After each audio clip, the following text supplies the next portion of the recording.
We have new information about the deadly Catholic school shooting in Minnesota that killed 2 young children and wounded more than a dozen others. Police just gave an update, and here's what we know. Police say that 20 people total were shot. 2 children were killed, 15 other children and 3 adults were wounded.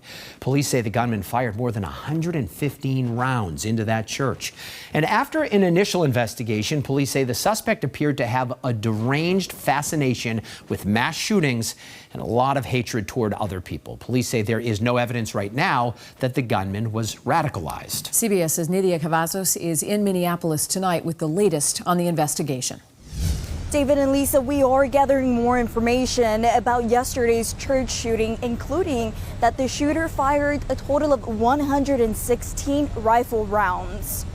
A memorial is growing outside Annunciation Catholic Church, mourners coming to pray for the victims of Wednesday's attack. It was like a big firework. 9-year-old June, Holene, and her younger sister Olive were both in the church when the shooting started. My teacher just jumped on the floor and she kind of like motioned like for me to get down, and so then me and my buddy just followed her, and then she kind of grabbed my hand a little bit. Video provided to CBS News by a parent shows a panicked escape.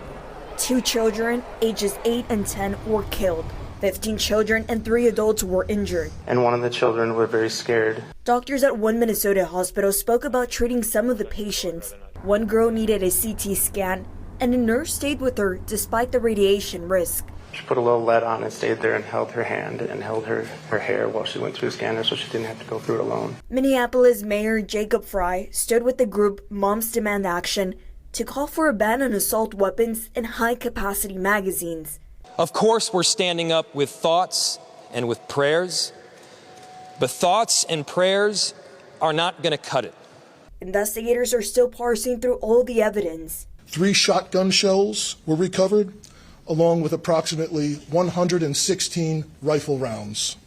More than anything, the shooter wanted to kill children. The shooter was a former student at the school. CBS News has learned he visited the church weeks ago to apparently conduct surveillance. Nidia Cavazos, CBS News, Minneapolis.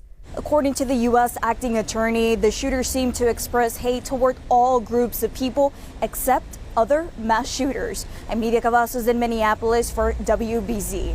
Nidia, thank you. Tonight we are hearing stories of heroism in the face of tragedy. A Minneapolis man who lives near that school says he heard the shots and jumped into action, comforting students who were hurt and who were very scared. I ended up concentrating on 3 children. One was a boy who didn't have too bad injuries. He just got a little bit brandished on his left arm. But the other 2 children, one was definitely shot in the front of the head, and the other was shot she said she was shot in the neck. And interestingly, both could talk, both were not bleeding, but they were both obviously very hurt. And they were in a lot of distress and no one was there. So I took all 3 of them. I said, let's sit down. And I tried to calm them down. And the one little girl who's got shot in the head asked me to hold her hand the whole time, and I did.